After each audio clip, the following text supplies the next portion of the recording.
حضرت عمر فاروق کو زخم لگ گیا، 27 ذی الحج ہے یا 26 ذی الحج ہے، حضرت عمر فاروق زخم گہرا ہے، اپنے شہزادے سے کہنے لگے پتر سیدہ عائشہ صدیقہ کی بارگاہ میں جاؤ،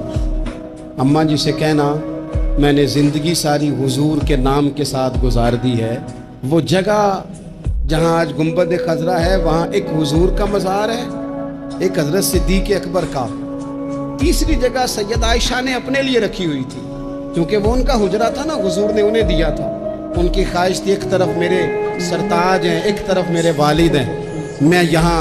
یہاں رہوں گی قیام کروں گی۔ تو حضرت فاروق رضی اللہ تعالیٰ عنہ اپنے شہزادے سے کہنے لگے پتر ادب سے، چونکہ انہوں نے اپنے لیے جگہ رکھی، کبھی کوئی اس طرح کا احسار بھی کرتا ہے اپنی قبر کی جگہ بھی دے دے، اور قبر کی جگہ وہ جہاں 70,000 فرشتے سویرے آئیں اور 70,000 شام کو آئیں۔ حضرت عبداللہ ابن عمر گئے، کہتے ہیں یہی جگہ بھی کبھی کو کسی کو دے گا؟ لوگوں کے دلوں میں خیال تھا۔ جناب عبداللہ ابن عمر کہتے ہیں میں نے جا کے حضرت عائشہ صدیقہ سے کہا اماں جی والد کو زخم لگ گیا،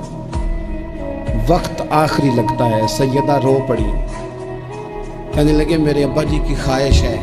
کہ میں نے حضور کا غلام بن کے اور ابو بکر صدیق کا مشیر بن کے وقت گزارا ہے، اگر مجھے وہیں جگہ مل جائے حضور کے قدموں میں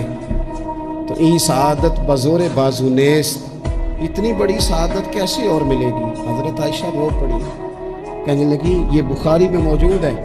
حضرت عائشہ کہنے لگی عمر سے جا کے کہنا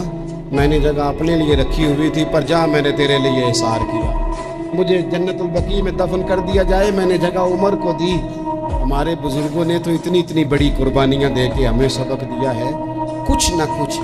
احسار کا قربانی کا جذبہ ہمیں اپنے دلوں میں پیدا کرنا چاہیے، گنجائش بنانی چاہیے۔